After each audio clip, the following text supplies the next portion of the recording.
to love our enemies because of you. Yes, Lord. It's because of you. This morning, Thank you, Lord. Thank you. if you have I know I can't say it, please on. I'm going to talk about the book of John 21. And I've been going back and forth with what I thought I wanted to talk about. And I said, well, Lord, it's Black History Month, and I would like to say something to honor the elders and the ancestors, and God said the honor belongs to you. Yeah. So John 21 and 15, you have it, say amen. Amen. So when they had eaten breakfast, and I'm in the New King James, Jesus said to Simon Peter, Simon, son of Jonah, do you love me more than these? He said to him, yes, Lord, you know that I love you. He said to him, feed my lambs. You may have a seat. He saw the best in me when everyone else around could only see the worst in me. This is my testimony. I don't know about you, but let me tell you something. He saw the best in me when everyone else around me could only see the worst in me. You know how folks like to go off and they talk about you and they say, she ain't gonna be nothing. But I gotta tell you, he saw the best in me when everyone else around could only see the worst in me. And I'm so grateful and I'm so humble and I'm so amazed that he saw the best in me when everyone else around me could only see the worst in me. I thank you, Lord. You know why I thank him? I thank him because he's mine and I am his, and it doesn't matter what I did. And I did a lot, but he only seen me for who I am.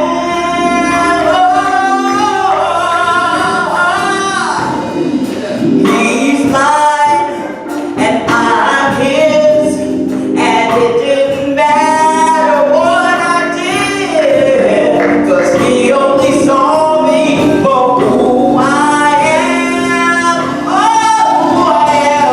He saw the best in me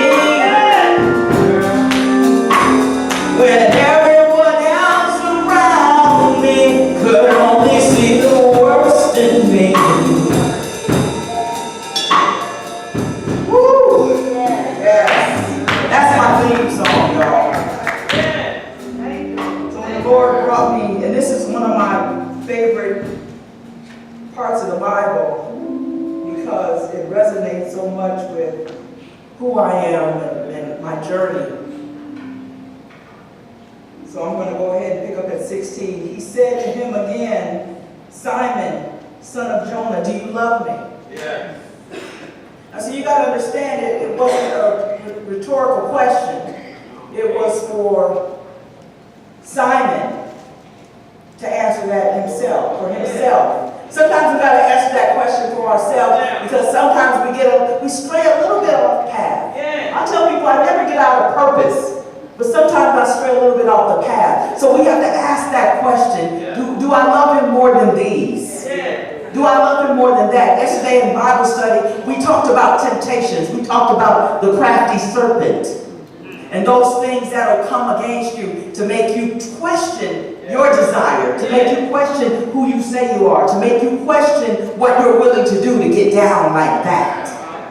So sometimes we have to ask ourselves the question, do I love him more than these? Do I love him more than that?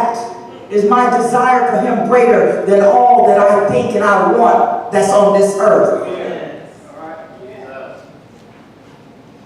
He said, yes, Lord. You know that I love you. He said, tend my sheep. See, there's a lot of sheep out there that's looking. There's a lot of lost sheep. I had to tell you something. I was talking to my seventh period class. I teach broadcasting, and these kids, they were talking about Jussie Smollett. And one of them said, well, you know, Miss Thompson, it was a bad judgment call on his part. I was like, a bad judgment call? One kid even said that if he came up with this scheme to build his popularity, it was kind of brilliant. And I thought, look at these unattended sheep. You know, in the Old Testament, it says, woe to him who calls what's right is wrong and what's wrong is right. Well, we're actually living in those days. People are calling what's wrong right. Adultery's okay now. You see it on TV. People have been cheering on. Oh, she got her new man. But she didn't get divorced with her last husband. All right. Beating somebody up. It's okay. It's all right. We cheered on. In fact, we pass it on our social media so everybody can see who got beat down by who.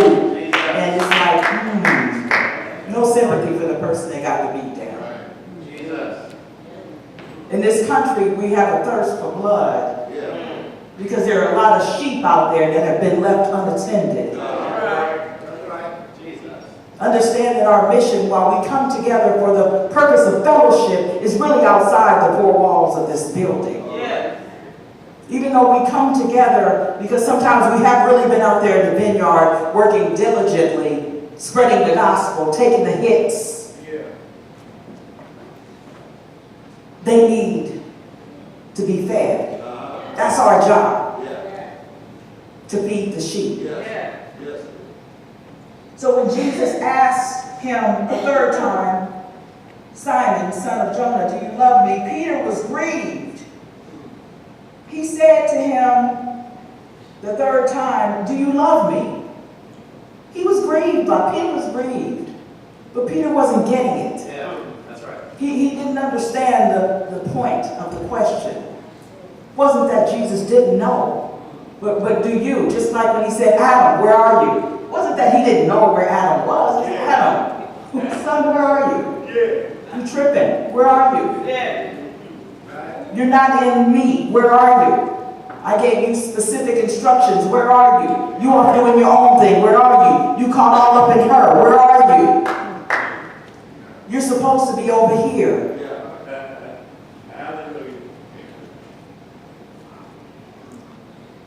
And he said to him, Lord, you know all things. Yeah. You know that I love you. Well, if he knows all things, then the question ain't for him. Again, sometimes we got to check ourselves. We got to ask ourselves that question. Do I love all of these more than I love him? And furthermore, what am I willing to give up? Because there's always a give and get. There's always a give and get. Jesus said, feed my sheep. Most assuredly, I said to you, when you were younger, you girded yourself and you walked where you wished. But when you are old, you will stretch out your hands, and another will gird you and carry you where you do not wish. See, that's the surrender part. And I can talk about, I don't got to talk about when I was young in the world. I'll talk about when I was young in him. So when I was young in him, it seemed like I had this blind, crazy faith. I mean, anything I said that God would do for me, he did. I was working at a radio station, and my station had turned gospel, which is, by the way, how I ended up picking up a Bible, coming back to the church, long story. Anyway, I remember hearing T.D. Jakes, and I was working at night at the time, and he was coming to town, and I was like, wow, I didn't know anything about him. I was like, I'd really like to go see that cat. And so I was talking to somebody on the request line, and I said, and he asked me, was I going? I said, yeah. And he said, how are you going to do that? You got to be there at night. And I said, oh, I'm going. God is going to make a way. Blind faith. All right. Next day, got a call from the program director. Listen, we're getting ready to work on this gospel music workshop of America. Again, I didn't know what that was. He said, but I need you to start working during the day starting tomorrow. I didn't even think about it. It was automatic. I believed that God would do exactly what he said he would do for me. Automatic. And that's how I walked. It is automatic.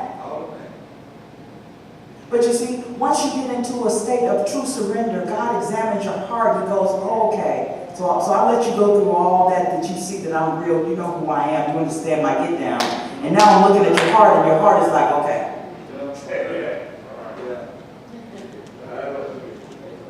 And it's not that he's not going to give you the desire of your heart anymore, but what happens with true surrender is you exchange your will for his way. So it ain't about you no more. It ain't about the Shazam factor. Look what God just did for me.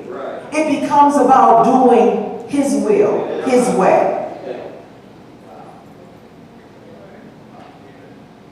So you got to understand, when we're talking about true surrender, it's all or nothing. You know, you can go to a table where they're gambling, they're like, put it down. You want to let it ride? All or nothing. It's all or nothing. And trust me, God is not going to give you anything that you're not ready for. Amen. So stop listening with the people. Ought to be careful what they bring forward. What does that even?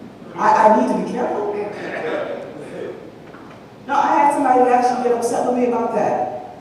She said it to me, and I said, well, why do I got to be careful? God's giving it to me. Because you might not be ready for it. I said, well, let me ask you a question, sis. When your son was 10 years old, if he had asked you for a car at 10, would you have given it to him? No. Why? He wouldn't be ready to drive. How much more does God love me when he let me? Wow. Be careful what you pray for. See, God knows when you're ready.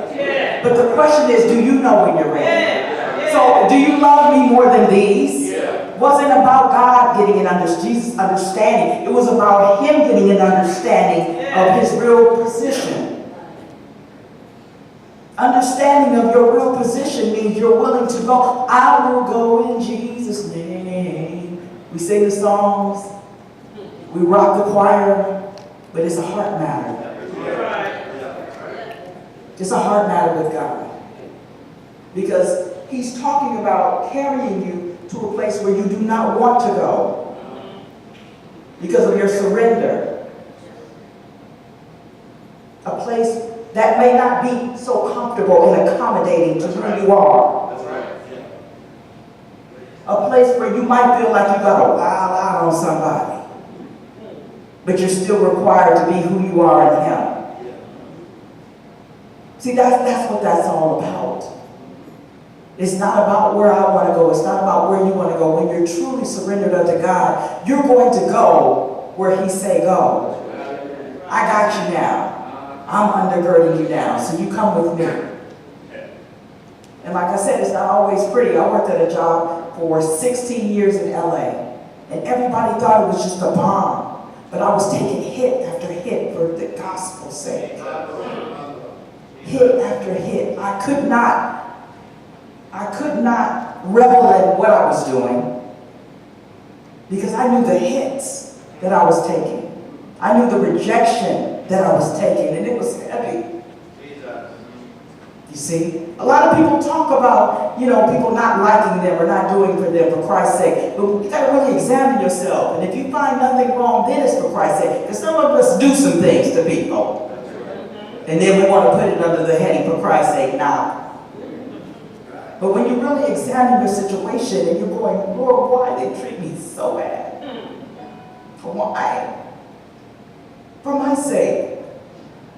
Because you want to speak the gospel. You want to preach the gospel. You want to bring listeners in the booth between 2 a.m. and 5 p.m. and talk to them about me. You want the Holy Spirit in this place. So when you come up in here and they up in here, attack, attack, attack. That's real. Going where you don't want to go because of him means you're willing to take on an assignment at all costs because I'm good.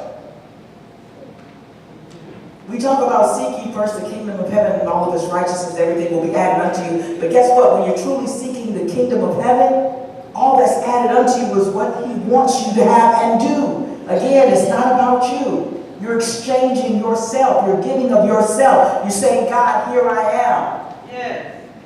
Take me. Yes. And do what you will. Remove me. I used to ask God not to even let people see me. And then when they would go on with it, meaning their transformation, I'll be like, dang, they don't even remember when. And God's like, no, but you said you didn't want them to see it. So, no, they don't remember. And I was like, boom.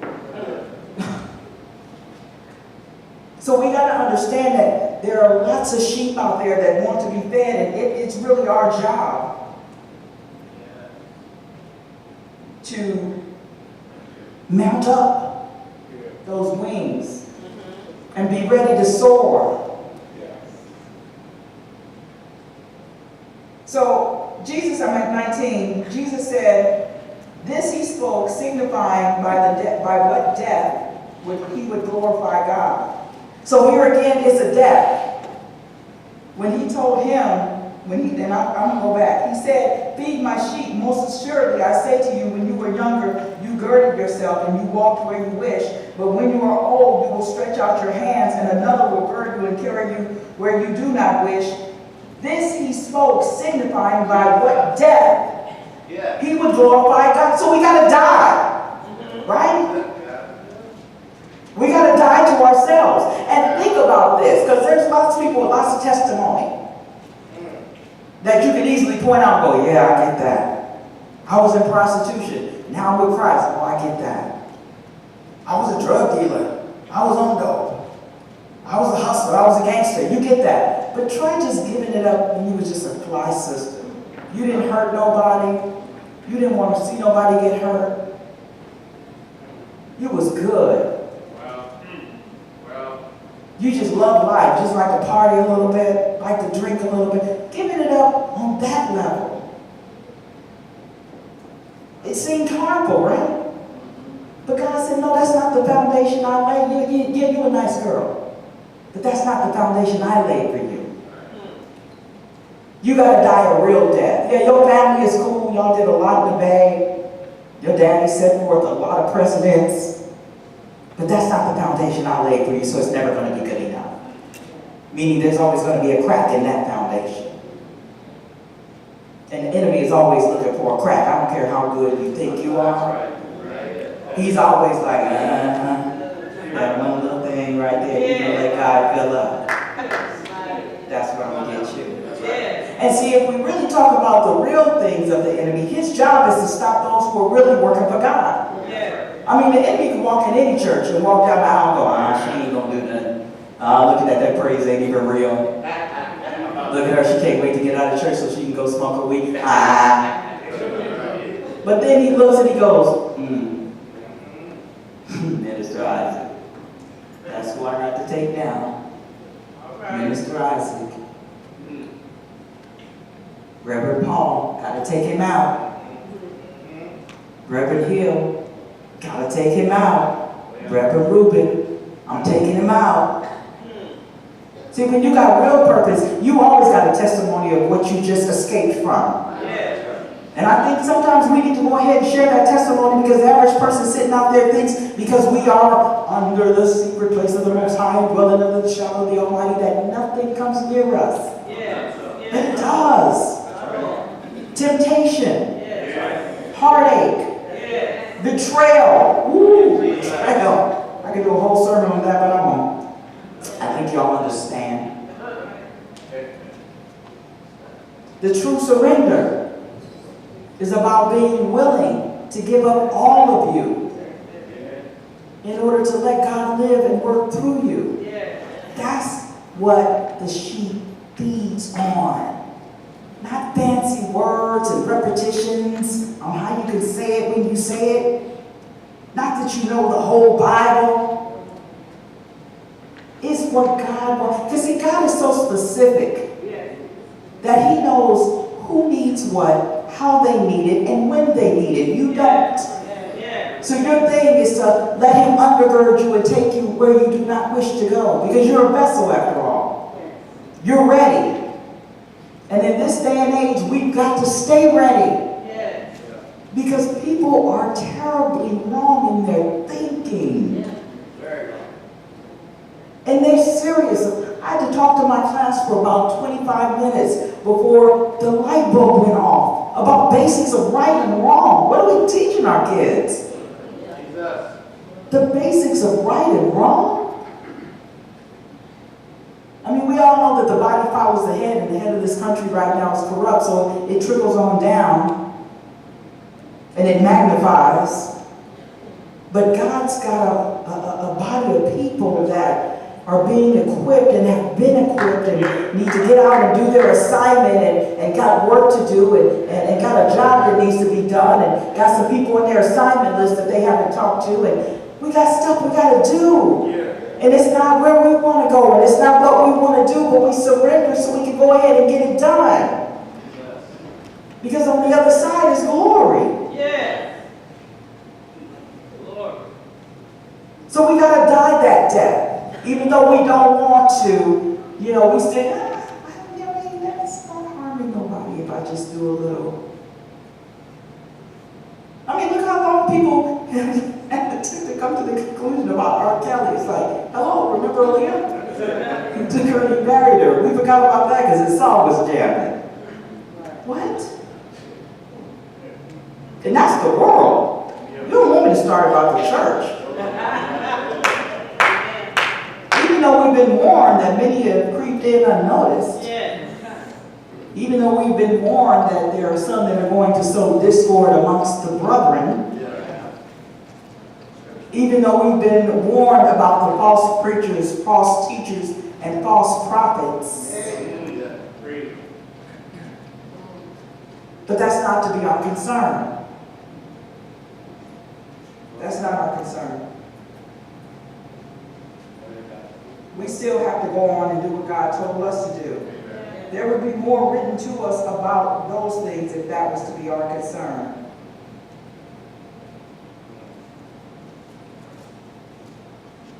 So Jesus told Peter to follow him. He says, this he spoke, signifying by what death he would glorify God. And when he had spoken this, Jesus said to him, Peter, follow me. Follow me. You know, when Elisha had done all that he could do, you know, he proved to these cats who God really was, and all of a sudden Jezebel had her husband hot on his trail, he went and hid. God said to him, why are you over there? Why are you over there? When we have work to do, we don't have time to second guess what God has already instilled in us. It's a faith walk. You got to know that you know, because there are going to be some things that are going to come up against you, like I said, to test you, to tempt you, to prove you a liar. That's what the devil wants. He wants to make a liar out of you. Jesus told him, just follow me. 20. Then Peter, turning around, and saw the disciple whom Jesus loved, who also had leaned on his breast at the supper, and said, Lord, who is it? Who is the one who betrays you? Peter, seeing him, said to Jesus, but the Lord said, why are you concerned with this? Jesus said to him, if I will that he remain till I come, what is that to you? Follow me. How's that your business? So again, while we know that all these things are out there and going to come against us, we don't have to concern ourselves with that. So when people try to sell you them little side books, girl, I got this book on how to come against the devil, it's not my concern. I don't have to worry about that because my eye is focused on what God has for me and what God told me to do. I don't have to worry about that. He said, what is that to you? First time I read this, I laughed. I was like, wow, Jesus comes straight. What is that to you? Follow me. Period. So we got to know at all costs, our job is to follow him. Yeah. And surrender is how you get there. True surrender, heart, mind, body, and spirit, is how you're going to get there. So ask yourself, what is it that you love more than him? Your kids? Your husband? Your job? Your money? Your house? Your car? What is it? Whatever it is, surrender that unto him. So you can really do the real work that's needed. Because there's some sheep out there that need to be fed. And guess what? It's our job to go out and feed them. God bless you, Charlotte.